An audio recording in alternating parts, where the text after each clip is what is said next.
Ça chauffe entre le PSG et Manchester United, les deux clubs s'activent pour le poste d'entraîneur. Restez branchés, on vous explique tout ça dans un instant. Le JT Foot Mercato avec Unibet.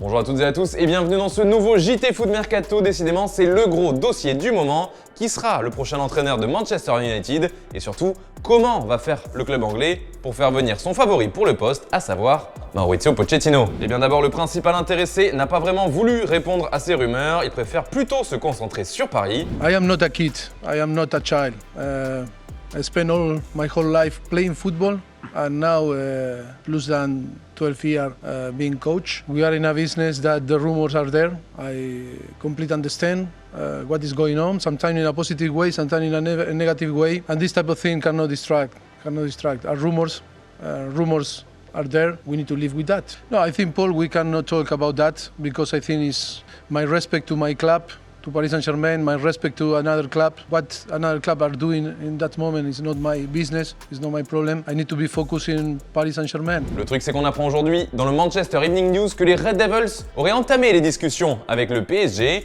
et c'est même plus que ça puisqu'ils auraient fait une offre au Paris Saint-Germain. Signe que MU est prêt à le faire venir le plus tôt possible, sauf que la proposition a été rejetée par les dirigeants du club francilien, ces derniers voulant certainement sécuriser la venue d'un remplaçant avant toute chose. Et justement pour le PSG, la piste numéro 1 c'est Zinedine Zidane et là aussi il y a du nouveau. Le journal AS affirme aujourd'hui que Leonardo et les siens n'auraient pas encore totalement convaincu Zizou, car le coach français ne serait pas très chaud pour arriver à Paris en cours de saison. En plus il aurait d'autres projets à mener en ce moment et préférerait attendre encore un peu avant de prendre un nouveau banc. Sauf que cela aura forcément des conséquences sur le dossier Pochettino. Le PSG devrait donc continuer à refuser les avances de United pour son coach s'il ne peut pas le remplacer.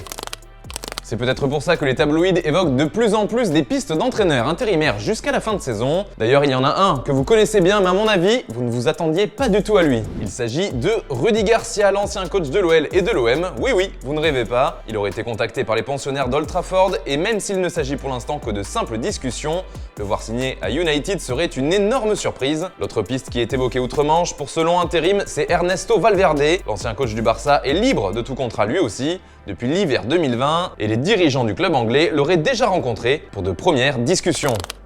D'ailleurs, le voisin mancunien lui aussi a des choses à régler avec le PSG, mais il ne s'agit que de football, puisque Manchester City accueille Paris ce soir en Ligue des Champions. Et vous le savez à FM, on se mouille. Avec notre partenaire Unibet, nous vous proposons 200 € d'offert avec le code FMUNI pour toute première inscription.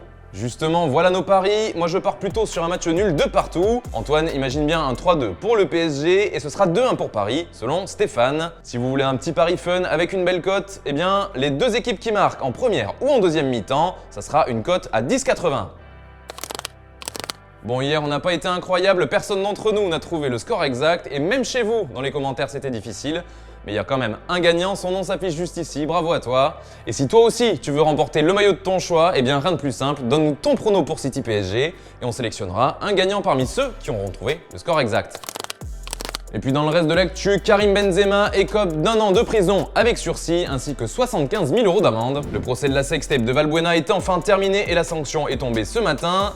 Cette condamnation ne devrait cependant pas remettre en question l'avenir du Français en sélection, c'est ce qu'avait en tout cas déclaré le président de la 3F, Noël Le Graët.